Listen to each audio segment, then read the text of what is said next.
Ili kwa wa kwanza kupata habari zetu, tafadhali usisahau kusubscribe, like na comment. Watu wengi bado wanajiuliza swali moja kubwa sana. Kwa nini Tundu Antipas Lissu ameomba kuunganishwa katika kesi ya mgawanyo wa mali ndani ya Chama cha Demokrasia na Maendeleo Chadema? Kama leo ndo kwa mara ya kwanza unajiunga na mimi naitwa Ulwe Rajab Ulwe. Karibu sana katika uchambuzi huu. Usisahau kusubscribe, kulike na kucomment kama ndiyo mara ya kwanza unajiunga nasi kwa ajili ya mambo haya ya kisiasa. Leo mimi nimeamua kwenda live kwa sababu nataka pia kusikia maoni ya wadau tofauti tofauti kuhusiana na hichi kitu ambacho nitaenda kukiongea. Lakini kama wewe una maoni, weka hapa kwenye comment, alafu utayaona hapa kwenye screen au nitayasoma na nitakujibu pia. Swali kubwa ambalo linaendelea kubaki kwenye masikio ya watu mpaka leo: kwa nini hasa Lissu ameomba kuunganishwa katika kesi ya mgawanyo wa mali ya Chadema? Hili ndio swali kubwa, kwa sababu tunafahamu Lissu ana kesi, lakini wakati akiendelea na kesi yake bado akatamani kuunganishwa katika mambo haya. Kwanza kabisa, kama ni mfuatiliaji wa mambo ya mahakamani, jana Mahakama Kuu ya Tanzania imepanga kutoa uamuzi kuhusu maombi ya mwenyekiti wa Chama cha Demokrasia na Maendeleo Chadema, Tundu Antipas Lissu, kutaka kujumuishwa katika kesi ya madai ya mgawanyo usio sawa wa mali ndani ya chama hicho kati ya bara pamoja na Zanzibar. Uamuzi wa mahakama unatarajiwa kutolewa Machi 26 mwaka 2026 kama ilivyopangwa na Hamidu Mwaga, jaji huyu ambaye anasikiliza kesi hiyo katika masjala ndogo ya Dar es Salaam, baada ya kukamilika kwa usikilizwaji wa maombi hayo siku ya jana Machi 6 mwaka 2026. Leo nitakwenda kukuambia hapa kwa nini Lissu ameomba au anataka aunganishwe kwenye kesi hiyo wakati yeye bado ana kesi nyingine. Kama sijakosea, kesi hiyo ya madai ni namba 8323 ya mwaka 2025 ambayo ilifunguliwa na makamu mwenyekiti mstaafu wa Chadema Said Issa Mohamed pamoja na wajumbe wengine wawili wa bodi ya wadhamini wa Chadema kutoka Zanzibar huko ambao ni Ahmed Rashid Hamis pamoja na Maulida Anna Kom.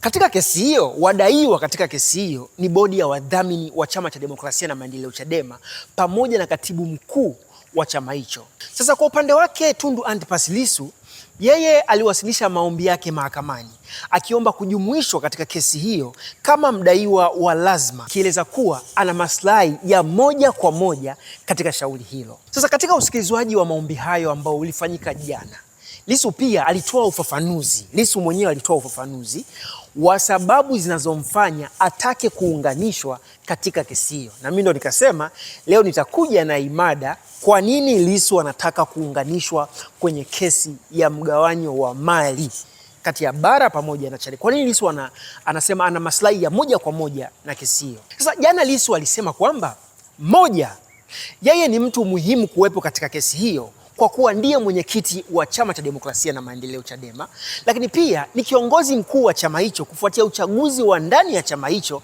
ambao ulifanyika, kama tunakumbuka, ilikuwa ni Januari 21 mwaka 2025.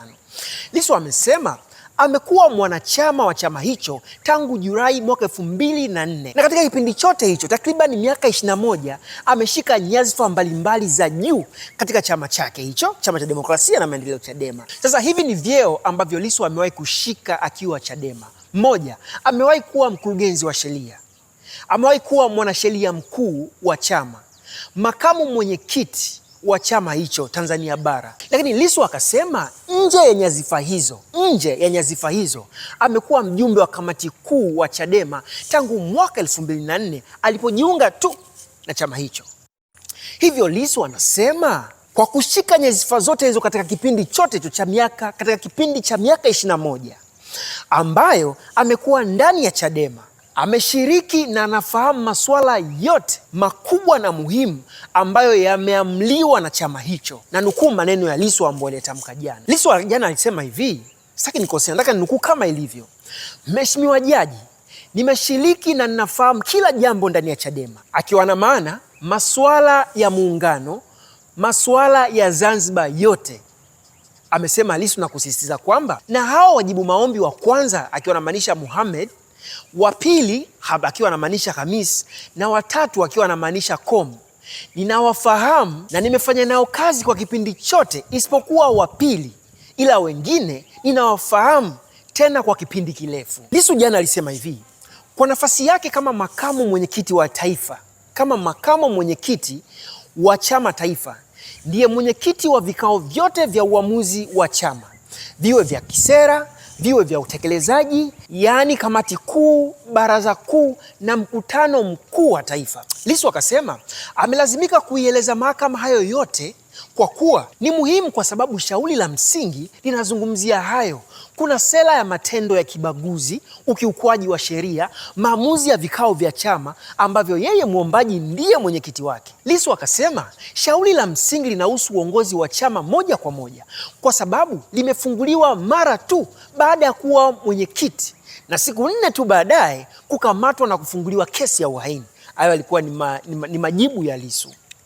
Siku ya jana Lissu akasisitiza kuwa kwa nafasi yake ya mwenyekiti wa chama ndiye anayetegemewa kusimamia na kutekeleza uamuzi wowote utakaotolewa na mahakama hiyo katika kesi hiyo. Hivyo Lissu akasema kwamba uamuzi wowote au amri ya mahakama dhidi ya mjibu maombi watano, ambao ni bodi ya wadhamini Chadema na katibu mkuu wa Chadema, ambao ndio walalamikiwa katika kesi hiyo ya msingi, utamwathiri yeye moja kwa moja.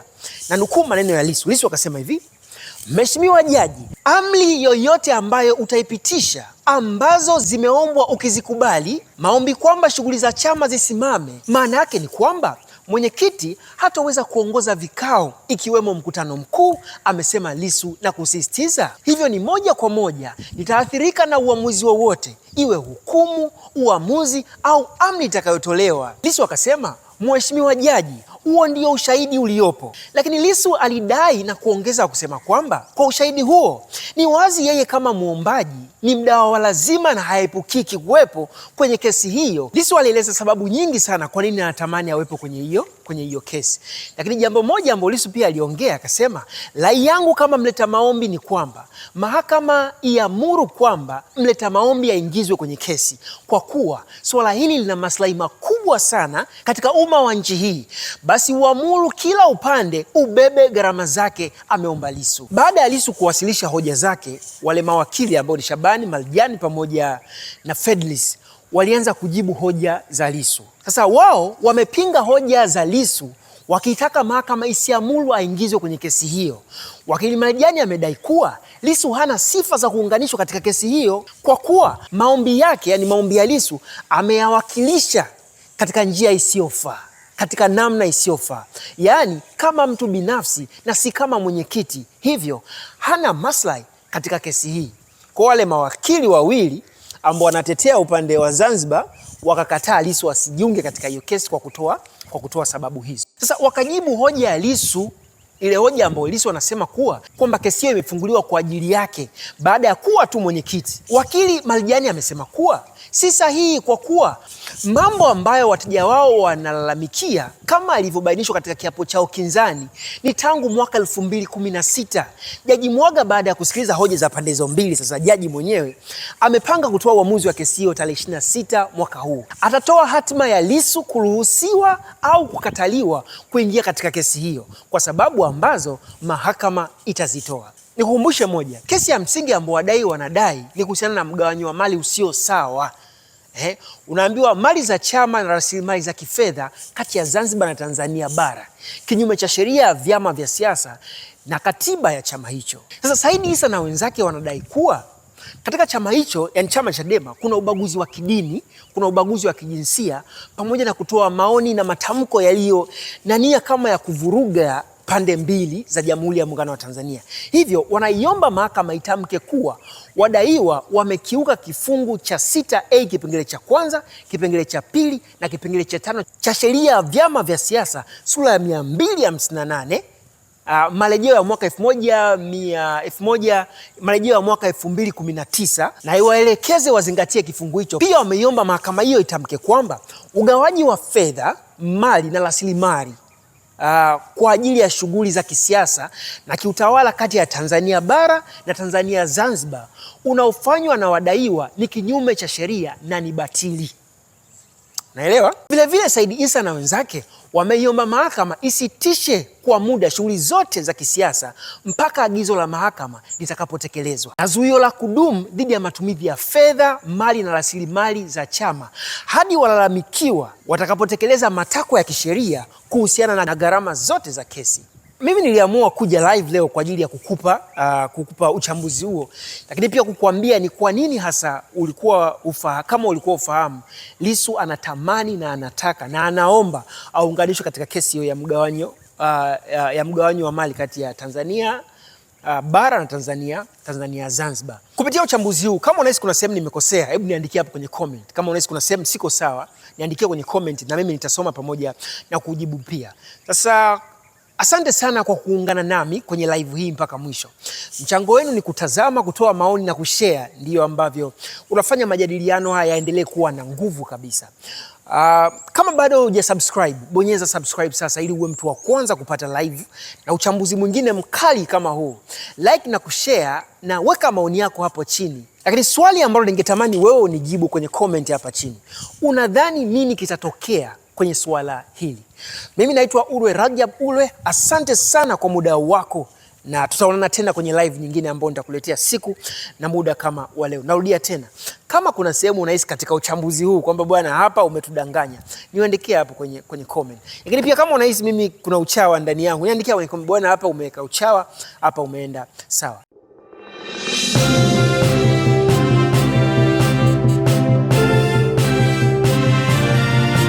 Ili kwa wa kwanza kupata habari zetu, tafadhali usisahau kusubscribe, like na kucomment.